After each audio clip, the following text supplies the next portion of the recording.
गोर लगै छी। हम चमचम मैथिली गीत में अहाँ समस्त मिथिलावासी के स्वागत करै छी। आई एगो हम धर्मराज के गीत लऽ कऽ एलहुँ हँ।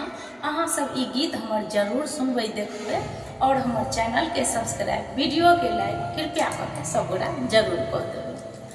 बटियाता कई दे हौ धर्मा छतिया भी हो